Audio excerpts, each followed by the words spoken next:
اعوذ باللہ من الشیطان الرجیم بسم اللہ الرحمن الرحیم۔ اے رسول، بنی اسرائیل کو وہ وقت بھی یاد دلاؤ جب ابراہیم کو اپنے پروردگار نے چند باتوں میں آزمایا اور انہوں نے پورا کر دیا تو خدا نے فرمایا میں تم کو لوگوں کا پیشوا بنانے والا ہوں۔ حضرت ابراہیم نے عرض کی اور میری اولاد میں سے؟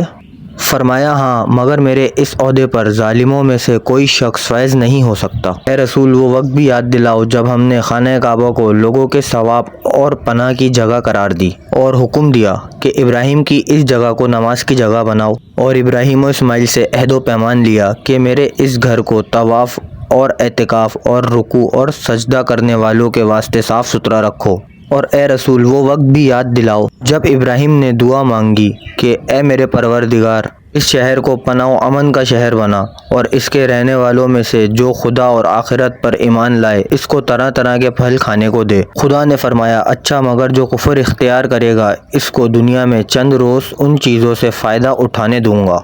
پھر آخرت میں اس کو مجبور کر کے دوزخ کی طرف کھینچ لے جاؤں گا، اور وہ بہت برا ٹھکانہ ہے۔ اور وہ وقت بھی یاد دلاؤ جب ابراہیم و اسماعیل خانہ کعبہ کی بنیاد بلند کر رہے تھے اور دعا مانگتے جاتے تھے کہ اے ہمارے پروردگار، ہماری یہ خدمت قبول کر، بے شک تو ہی دعا کا سننے والا اور نیت کا جاننے والا ہے، اور اے ہمارے پالنے والے، تو ہمیں اپنا فرما بردار بندہ بنا، اور ہماری اولاد سے ایک گروہ پیدا کر جو تیرا فرما بردار ہو، اور ہم کو ہمارے حج کی جگہ دکھا دے، اور ہماری توبہ قبول کر، بے شک تو ہی بڑا توبہ قبول کرنے والا مہربان ہے۔ اور اے ہمارے پالنے والے،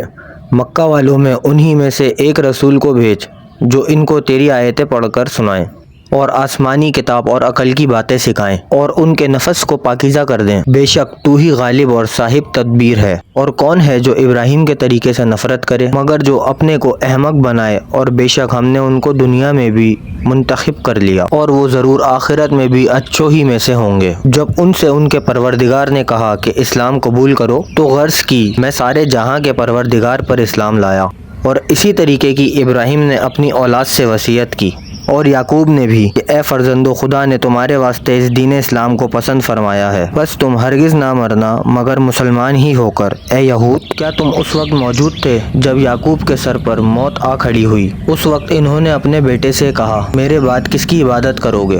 کہنے لگے ہم آپ کے معبود اور آپ کے باپ داداؤں ابراہیم و اسماعیل و اسحاق کے معبود یکتا خدا کی عبادت کریں گے، اور ہم اسی کے فرما بردار ہیں۔ اے یہود، وہ لوگ تھے جو چل بسے، جو انہوں نے کمایا ان کے آگے آیا، اور جو تم کماؤ گے تمہارے آگے آئے گا، اور جو کچھ بھی وہ کرتے تھے اس کی پوچھ گچھ تم سے نہیں ہوگی۔